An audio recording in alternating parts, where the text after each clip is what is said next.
on Periscope if you want to join me. And I'm going to be going over what I've been promoting for the last couple days, which is SEO for small businesses and how to do it right. I have a list that I put together based on a recent blog post. If you go to powerbrandingsecrets.com, I wrote about a 1,600 word blog post that goes into this extensively. In this Google Hangout and this Periscope feed is to go over the highlights. Today's Sunday night. I just got back from hanging out with my oldest son. I'm wearing a t-shirt here. You can't see a Google Hangout from the Lost Bean. And they're going to be one of the examples as they are one of my clients for small business SEO. The reason why I wrote the article and I'm doing this Google Hangout is there's a lot of people out there that charge a lot of money for SEO, and business owners have no idea what is being done. Commonly, when I ask them what marketing is being done, they say, well, I've got some guy doing my SEO. And I ask them, well, do you know what they're doing? And they're just, no, he's doing my SEO. Why do a check to find out what links are being done? And I'll give you an actual example of a doctor I had as a client and still is a good friend of mine out in Arizona. He was paying the guy, ready for this, $3,000 a month to do his SEO. And this was for about a year. When I did an actual link check and did an analysis of his website, I think he added about 2 articles. So this guy was basically ripping him off. The business owner was shocked that this was occurring, but in reality, what I told the business owner is your ignorance of what SEO is why he was able to take advantage of it. So I believe that a better educated business person will be able to conduct their SEO a lot better than if they're just kind of taking the advice and hopefully that it works. So to give you a quick overview, SEO in 2015 and the last and also before that has changed radically because Google has basically forced brands and small businesses to actually create content and create user experiences that are good, particularly for local audiences. So I'm going to go over 8 points today in the next few minutes, next 20 minutes, 25 minutes, about what a small business should do. Now, whether you do your own SEO or you do it in-house or you have somebody do it, I believe that a small business owner and an entrepreneur and a startup should at least understand it so that they can quality control the person who's doing it. Any good SEO or marketer should be able to give you at least a monthly report, and as I would, and as I do, a monthly report on, hey, here's what we're doing, here's the links that we built, here's the articles, here's how many shares you got on social media, here's the increase of your rankings, because really all SEO really is about is search engine optimization, is having your website, your content, your reviews being found by your target audience. If more eyeballs and more people are looking at your content, then a certain amount are going to convert. And I know this to be true because I'm ranking in my own local area in spots number 1 and 2 for very, very good keywords because I've created quality content around those keywords. I've done good SEO, and every week I get inbound leads. Do I close every one of them? No, I don't. But the point is that I've done my homework and I've created the content to actually bring people in to my space and onboard as clients. So the first point here that we're going to go over is point number 1. You need to make sure that your website is mobile responsive. Google a few months ago stated that if your site is not mobile responsive, it's not going to rank high.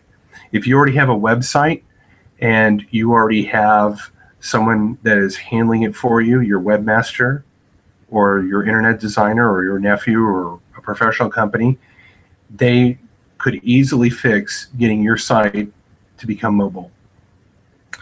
Number 2, there is a a term called schema markup, SCHEMA, schema markup. A schema markup is required for a website if it's going to speak the same language as search engines. In simple terms, schema is a certain coding language that allows search engines to know what your website is about, and it allows it to make it appear in search with a synopsis of who you are, your reviews, what you do, your contact information. And schema markup can increase your rankings by 10 to 20% just by addressing that one point alone. Again, a good webmaster should be very familiar with schema markup, and you should ask him if your site has been marked up with schema coding. Okay? If you don't have that, contact me. I know I have resources to address this, and in a matter of days, we can fix all the schema coding on your website. Number 3, you want to create what are called citation links. Citation links are other websites or other pages that are promoting your name, your address, and your phone number. Basically validating who you are and where you are and how to contact you. Such citation sites are Yelp, Google My Business, yellowpages.com, manta.com, the Better Business Bureau, etc.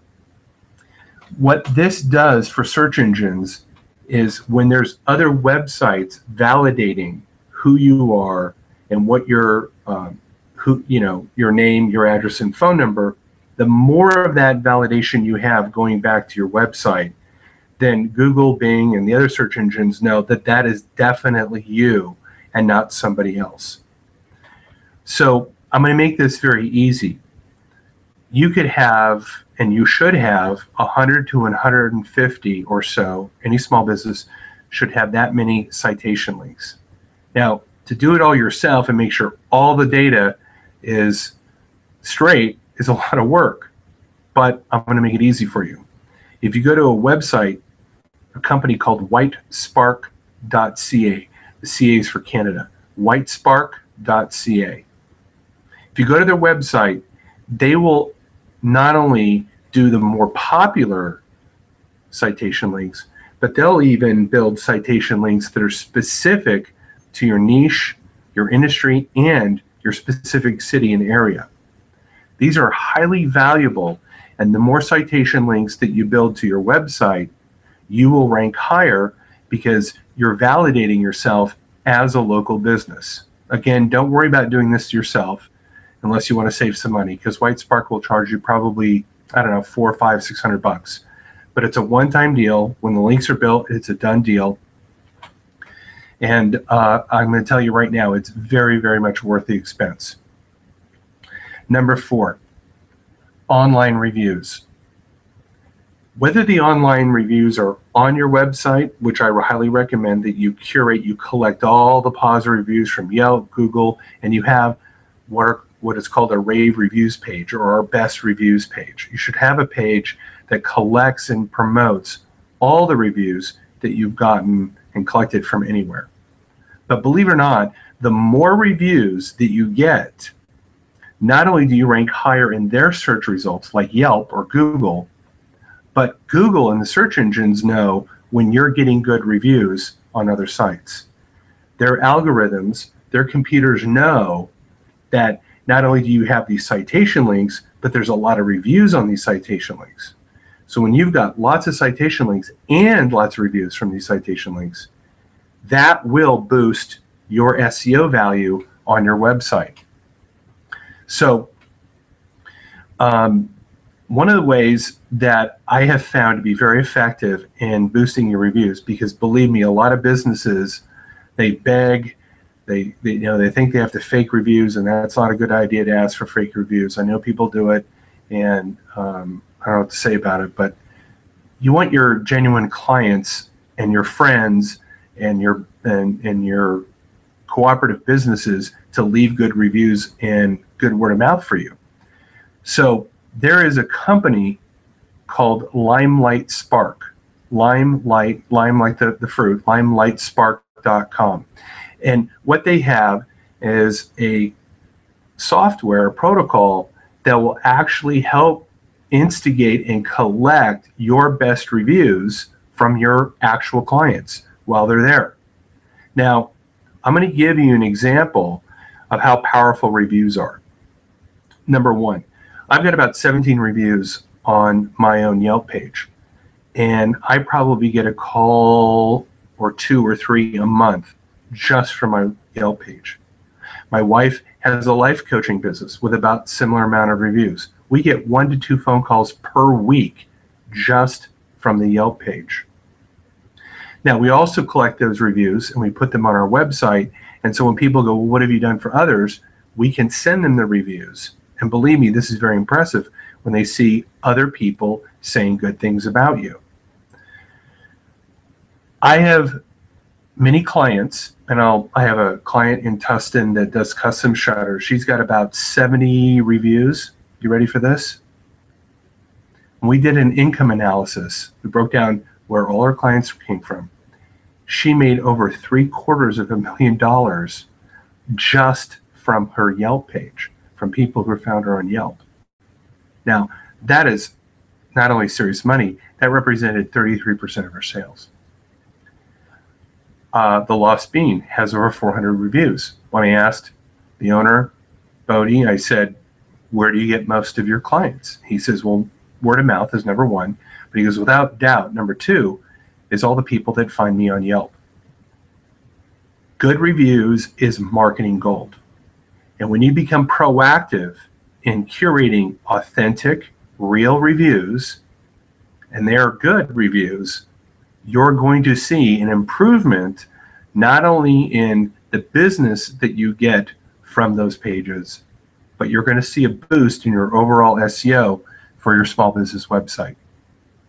Again, you can put your own system into place and asking people for reviews, but I'm going to tell you the most effective way that I know is to go to limelightspark.com, contact them, and check out their system, because we have one client, a doctor, who in 1 week we got 9 5-star reviews from real people, from actual patients. And that person's blown away because those reviews are evergreen, meaning they're just going to stay there unless the person takes down, and most people don't take down their positive reviews. Okay, point number 5. You have to know your long tail keywords. What is a long tail keyword? Well, we all know what a keyword is. A keyword is that word that, let's say coffee, best coffee would be a keyword. People type in best coffee. A long tail is when you have 3, 4, or more words in that search, meaning best coffee in Tustin or custom shutters in Orange County. Those are multiple words. Studies have shown that when people type in more words, that means they have a higher intent to buy something. So you want to rank for those long tail keywords. Now, long tail keywords don't get as many search results as the simple keywords, but they convert better. So imagine if you are ranking on page 1 for 50, 60, 70 long tail keywords. Not one of them was magnificent, but the combined SEO power, let's just say each long tail keyword only got you 1 new client a month, but you were ranking for 50 of them. You potentially could get 50 new clients by knowing how to hone in on those long tail keywords. This is where I get most of my business. Also, a huge expert in the internet marketing world, Neil Patel of Kissmetrics, they get over 140,000 visitors per month. Recently, they did a study and found out that 56% of their traffic comes from long tail keywords. A very good webmaster or an SEO specialist like myself or whoever you decide to go with is very adept in locating the long tail keywords specifically for your industry and finding the ones that we know represent buyer intent, We don't want just any keywords. We want long tail keywords that indicate buyer intent, like how to get an F-150. That has buyer intent. You know, where to find the best coffee in Orange County. That is buyer intent. When you are ranking high on long tail keywords around buyer intent, you will have more buyers. Okay, so now that we've found these long tail keywords, what do we do with them? And this to me is the most important aspect of small business SEO and local SEO.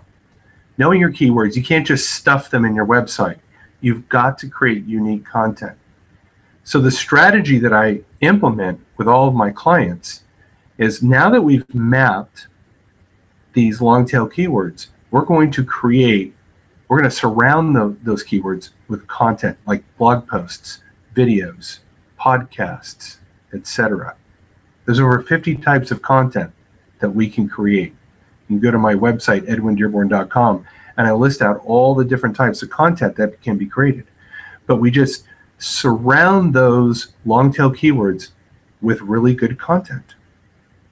Now, one of the problems that people have is, how do I create all this content? I'm so busy working in my business, I don't have time to work on marketing my business. Well, one of my programs, Premier Expert, resolves this in that we take 50 of your best long tail keywords and we create 50 blog posts, 50 videos, create a bulk content, and then we drip feed that over a year's time. Every week, new content's coming out on YouTube. Every week, new content is being pinged to Google and Bing and all the search engines of new, fresh content that you're creating.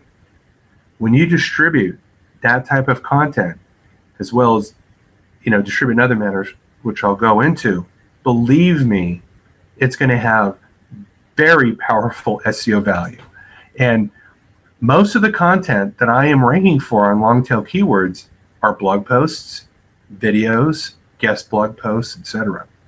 And this is where I am attracting some of my best clientele.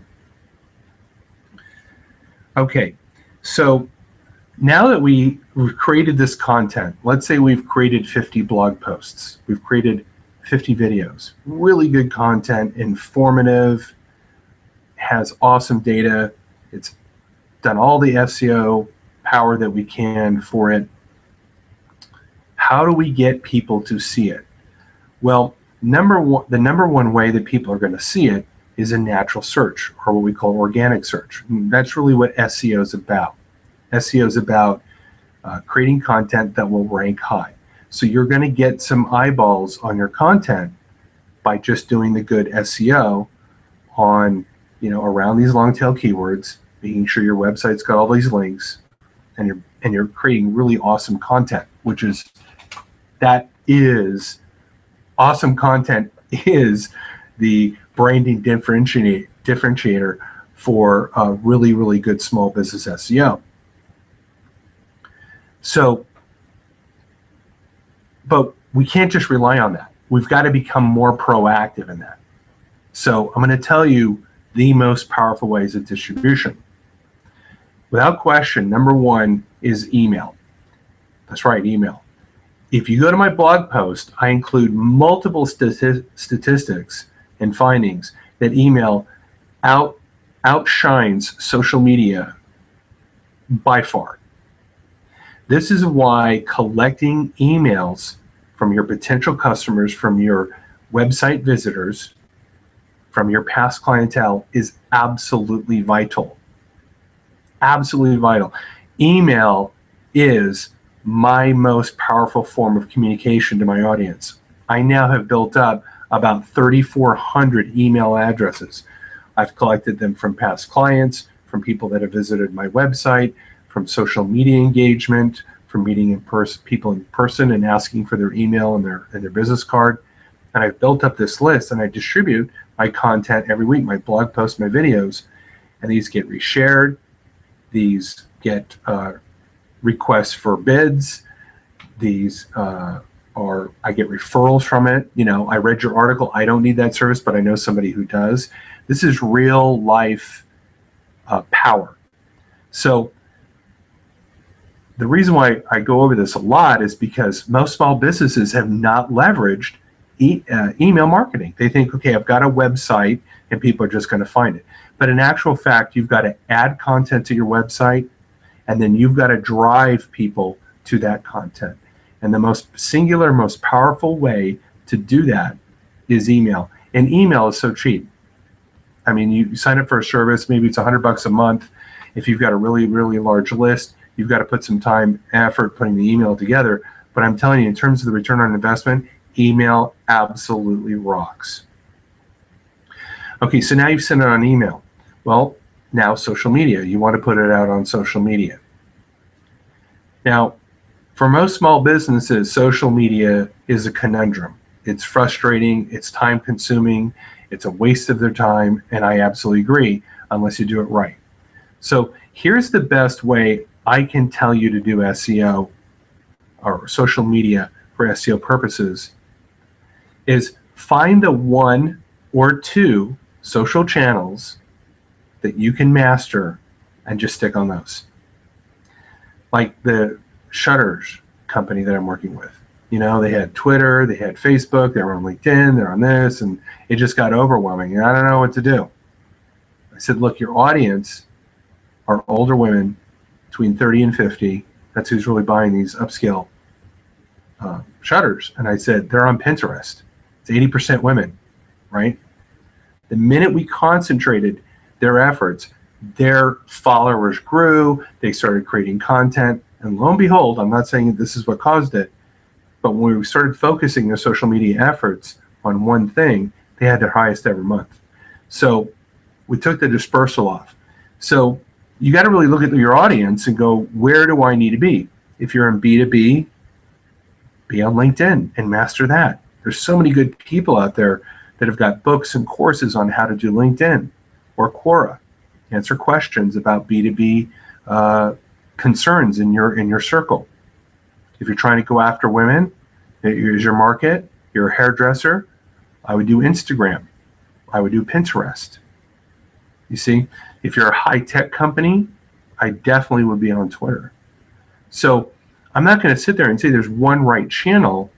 It's a right channel that's right for you and right for your audience. Now, when you get good at that and you distribute your content in a very concerted and organized way, it's going to drive more traffic to your content. It's going to rank. Pinterest boards rank high in natural search. Twitter is now worked out a deal with Google where tweets are now going to rank. So when people search, they can find your actual content on social media. Okay, so my takeaway there is master one channel. Okay, next is consistency. And this is my last point. In one of the things that I consistently observe with brands and companies when they start to market is they've got all this excitement, they begin to forward the brand, and then they cut it off. They go hard and heavy for about a week or two, or maybe a month or two, or maybe even a half a year, and then they drop out all their actions because they started to get busier. You've got to delegate marketing as a full-time action, and I'll tell you why. Marketing is what grows a business. Marketing is what keeps you relevant. Marketing is what keeps you at top of mind. People don't necessarily buy the best burger or the best product. If people bought the best burger, then McDonald's would be almost out of business because it's not the best burger. It's the best marketed burger, right? Is Starbucks necessarily the best coffee? I don't think so. I think to me, it doesn't taste as tasty as organic coffee. But it doesn't matter. Starbucks is making billions because they're well branded, they're well marketed, and they do it continuously. Big brands never stop marketing. Coca-Cola spends billions of dollars marketing, even though the brand awareness for Coke is extremely high. But even though everybody knows Coke and it's the real thing, they still know that they have to take an extreme amount of effort to keep their brand at top of mind, to keep people consuming it. Well, if Coke does this and it's consistent, shouldn't you be consistent? Absolutely. So if you write one blog post, or you build one link, or you do 1 or 2 videos, and then you stop, eventually you're going to drop down in search engine land, and you're just not going to rank as much, because Google's going to see that your site, that your blog, that your videos, that your channel, that your social media efforts have died out. And so this is not the way you're going to build a brand. Now, in summary, you want to have a mobile responsive website. You want to make sure your schema coding is good. By the way, I cover all of this in my blog post. If you go to powerbranding.secrets.com, it's all covered in the blog post in excruciating detail with tons of links. Okay? Citation links with whitespark.ca. You want to get lots of good reviews, go to limelightspark.com. They have a great program for that. You want to know what your long tail keywords, the ones that are indicating actual intent to buy. You want to know those long tail keywords. And then you want to create awesome, great content like YouTube videos, blog posts, podcasts, etc., that take advantage and leverage those long tail keywords. And then once you create that content, you want to distribute it out to your email list, to the social media channel that you're really focusing on, and you want to do this consistently. I hope this has been helpful for you for your small business optimization purposes. My name is Edwin Dearborn. I'm the author of Power Branding Secrets. You can find my book at powerbranding.secrets.com. And if you need help with your review marketing and creating content, that's really what I specialize in. I have a program called Premier Expert, and I create very high quality content for my clients, and it's branded content that will blow any of your competitors away. It is built on long tail keywords. Everything that I'm telling you here, I practice for myself, and I practice with my clients, and I do a really good job at it. Very conscientious about my work, very detail oriented, very organized, and I deliver in exchange in abundance when it comes to content creation built around the best SEO. So thank you for joining me. Do well. Hope your small business grows, and I'll see you very soon. Bye-bye.